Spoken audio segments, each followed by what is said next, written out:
Welcome back to Southern Extreme TV. Cannot thank you enough for hanging out with me here today on my channel. Today, obviously by the title of the video, we're going to be reviewing a budget-oriented waterfowl shotgun.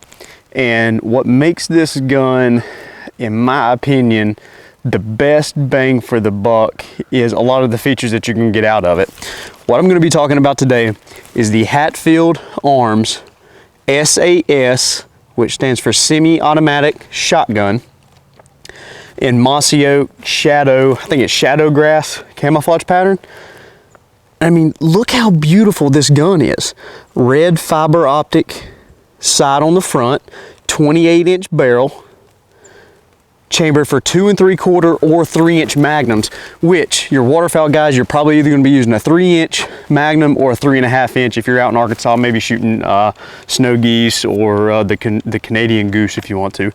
But this gun is phenomenal. Look how beautiful it is. It's a semi-automatic. You guys can tell that it's clear. Super, super smooth. And check out how it's all stainless steel on the internals. Your trigger stainless steel, your safety is stainless steel. I mean, everything about it is smooth, pretty, and crisp. And I guess your first question is, well, I've never seen you do any duck hunting. Well, if you've been keeping up with the channel, the video that I posted just before this one is actually me going on my very first duck hunt. I was able to take 2 ducks and a goose, actually 2 ducks and 2 geese. The one goose that is not pictured, we actually found it while we were leaving. It was one that we shot early. So if you go back and you watch that video, you're only gonna see 1 goose and 2 ducks, but I actually shot 2 geese and 2 ducks. So, and it was all with this shotgun. Now, I know you guys are gonna say, well, that's fine and dandy, but how much is a budget-oriented semi-automatic 12 gauge shotgun? It's gotta be, you know, waterfowl stuff's expensive. There's no way around it. It's an expensive hobby, and your gun is probably gonna be expensive as well. Not really. This gun was $300 out the door after taxes, transfer fees, and everything. 300 smackaroos is what I paid for this gun, brand hammer new, out of the box. And look at this. This is just daggum gorgeous. Comes with 3 choke tubes. Comes with a modified improved cylinder and a full.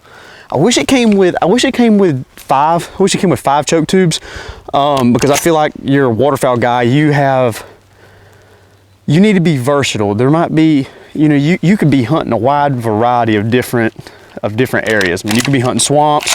You could be hunting, you know, fields. You could be hunting, you know, big water on lakes. You could be hunting all kinds of stuff. So I think I would like to have seen them give me 2 more chokes. The other Hatfield gun that I got, which is the over and under shotgun, it did come with 5 chokes.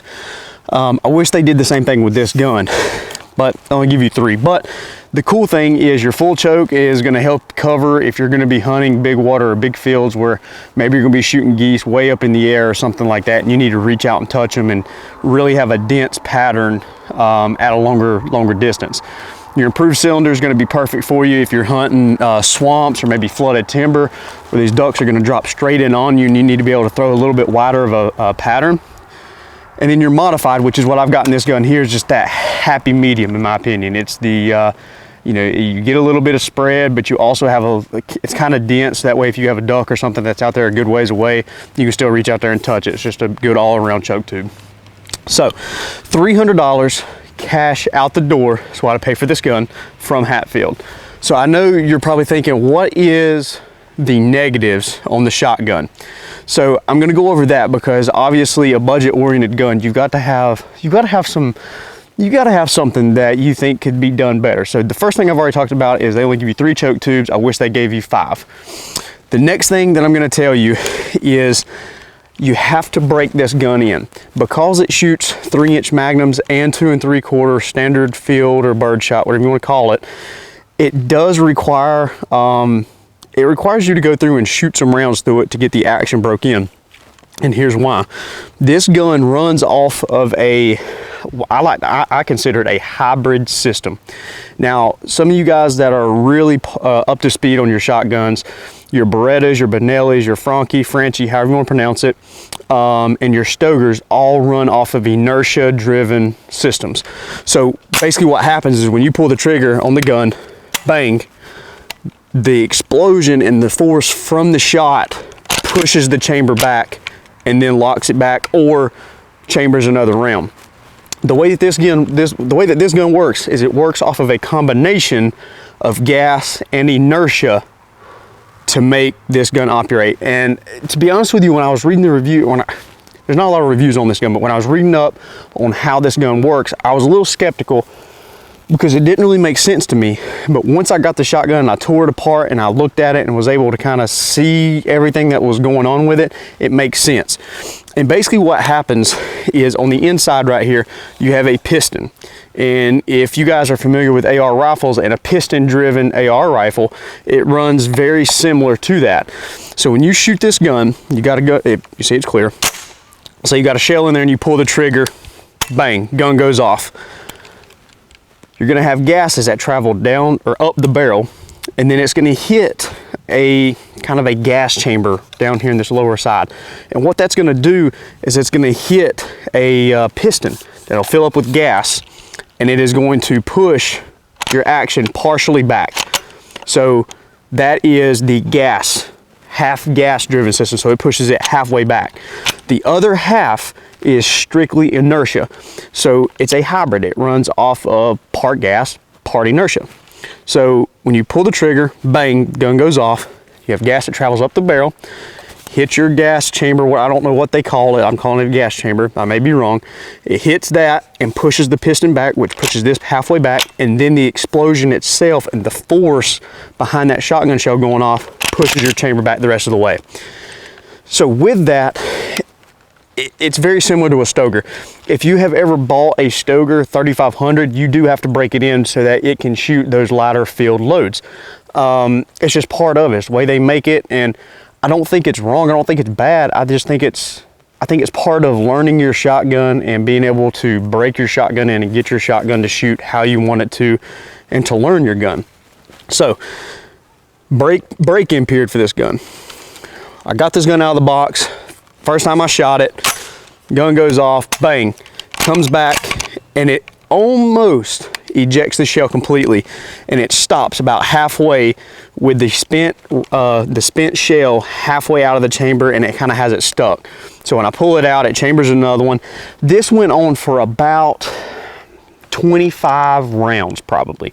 So 25 times straight out of the box, brand new. I would shoot, it would try to eject, and it would catch the spent shell. So what I did is I did that 25 times, took all the ammo out of the gun, sat down, broke it apart, cleaned it, oiled it, you know, worked the action a little bit. And basically what I mean by working the action is I would just sit there, make sure I got everything nice and lubricated, and I would just sit here and work the action back and forth, okay? Did that 10 or 15 minutes, went out, loaded it back up. First 5 shots, it did the exact same thing, but what was happening is it would eject the shell this time, but it wasn't coming back far enough to catch the other shell to chamber it. So 10 more rounds, stopped, tore it back apart, cleaned it, oiled it, worked the action a little bit, went back out, next shot, cycled perfect. Next shot, cycled perfect. Third shot, it jammed one time. Caught the shell on the side just like it was doing the first time, pulled it out, reloaded it. After that last time, this gun has cycled every round that I have shot through it flawlessly. 100 rounds later, no problem. Took it duck hunting, probably shot 25, 30 rounds that day, you know, carrying it through water, mud, muck, just like you duck hunters and waterfowl guys do. No problems whatsoever. So that's one negative. If you want to consider a break-in of a shotgun a negative, you can consider that a negative. I don't necessarily think that it's a negative. The only way that I guess you could look at it as that is if you expect your shotgun to be 100% ready to go out of the box. And to an extent, I do expect that from my firearms that I purchase. But given this system, with it being part inertia, I understand the break-in period. I understand why and how this system works, so it makes sense to me. So you can consider that a negative if you want to. If it's not a negative, perfect. So it comes with 3 choke tubes. Wish it had 5. Break-in period, we'll just say roughly 50 shells. 50 shells, little oiling, little greasing, and it works. So there's your 2 negatives. The third thing that I'm gonna knock on this gun is the safety. And here is what I mean by that. This safety is a really nice safety. If you guys can see right here, see how fat it is? And they make that so your waterfowl guys who wear these thick gloves, if they need to get up here and find that safety, they can find it really easy with thick gloves.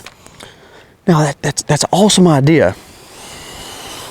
Here's the thing about it. Let's see if I can get up here and show you guys. This safety moves back and forth a little bit. So what that causes is sometimes if that little triangle is not perfectly lined up in its slot, it makes it kind of tough to pull or push the safety in. So right here, I'm gonna line it up and I'm gonna show you guys how easy it is. So right there, not too much problem. Now, let's put it back over.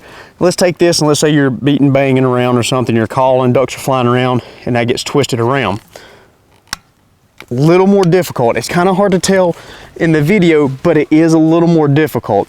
It's not enough to be a deal breaker to me.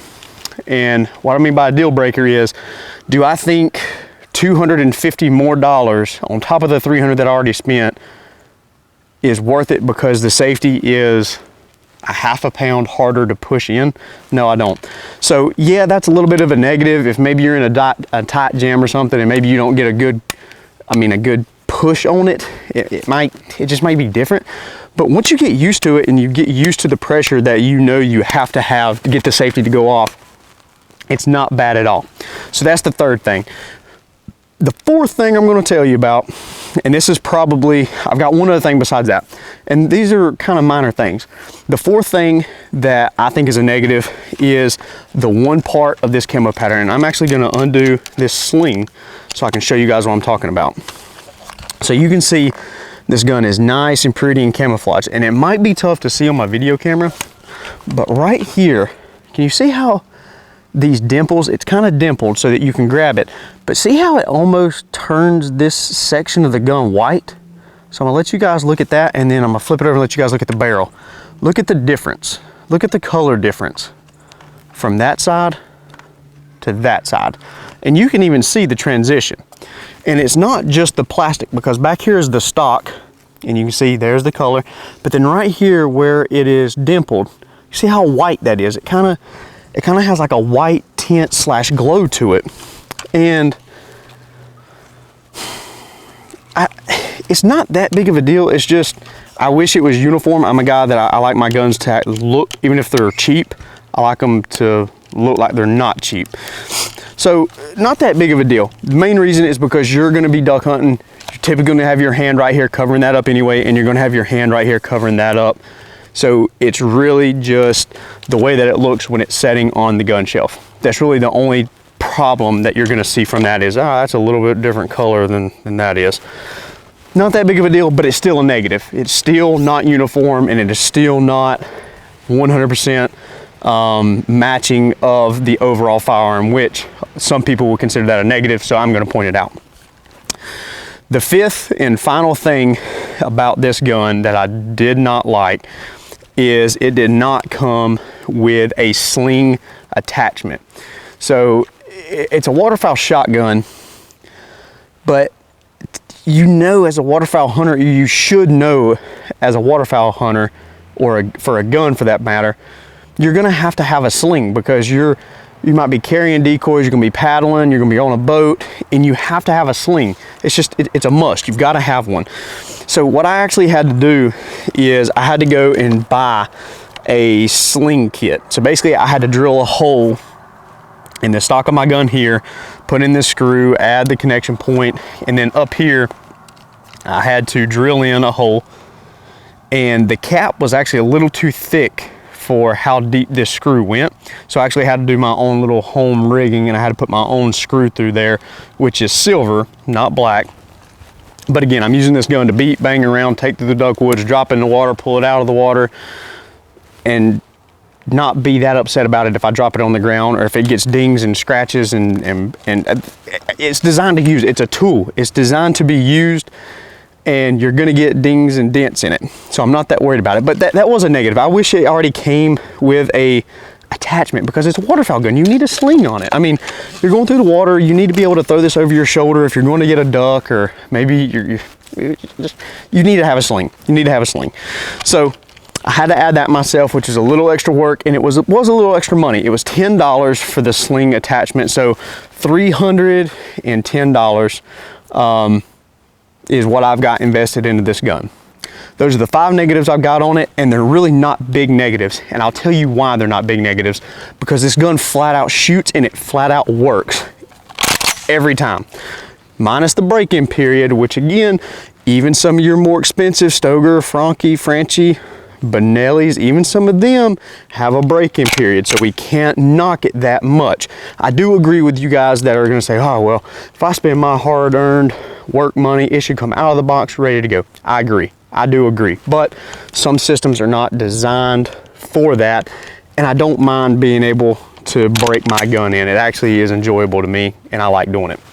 So the next question is, I have used it in the field, yes. I do like it, yes. But I'm going to show you guys what it looks like to shoot this gun. And I brought light loads, light field loads. This is just a 7.5 shot, 12 gauge. Typical shot that you would buy at Walmart to go, say, shoot skeet, go dove hunt, whatever it may be. I brought that out. So we're going to start off light. We're going to start off light, and then we're going to work our way up to 3-inch magnums. So go here. There's 2 in there. I keep forgetting which pocket I got my low brass and high brass. So there, we've got 3 in there. It does have a removable plug. So if you guys are hunting geese, or maybe like North Carolina here, in our 3rd stretch of waterfowl, it's goose only, and you don't have to have a plug in your shotgun. So I like the fact that I can take my plug out and I can fit 5 shells in here. That is nice. I do like that. But for now, the plug is in. I can only have 3 in there. So light field rounds. Let's see if it will cycle all 3 for you guys. Not a problem whatsoever. Boom, boom, boom, baby. 3 light loads in and out. I'm gonna give you guys 3 more, just so you guys can see that this gun flat out shoots. And the recoil on it is it's just beautiful. It's not hard. So we go 3 more rounds.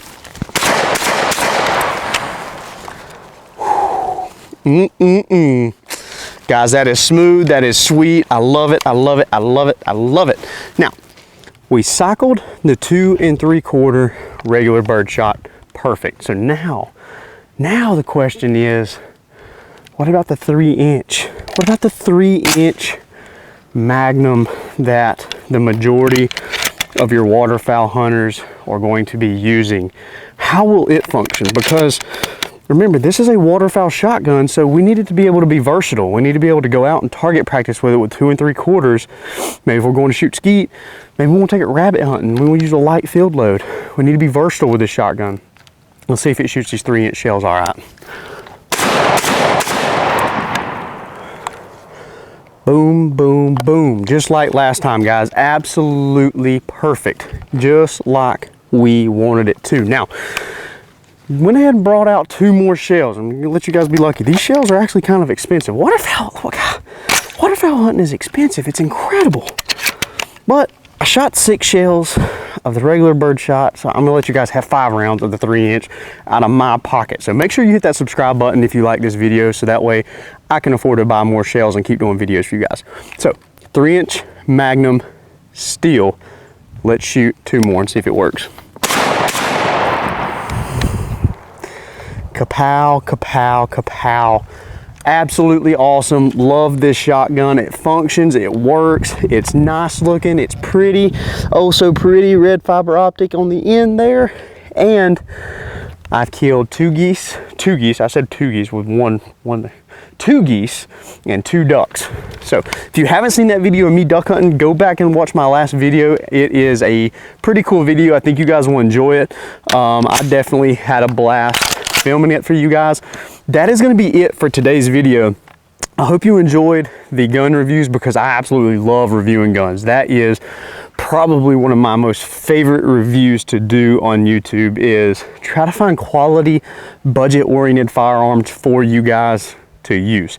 So if you like the video today, hit that subscribe button in the top left corner. It'll mean the world to me. I'm trying to grow this thing as big as it's going to go, and I can't do it without your help. So if you guys enjoyed the review of the Hatfield 12 gauge semi-automatic shotgun, or SAS,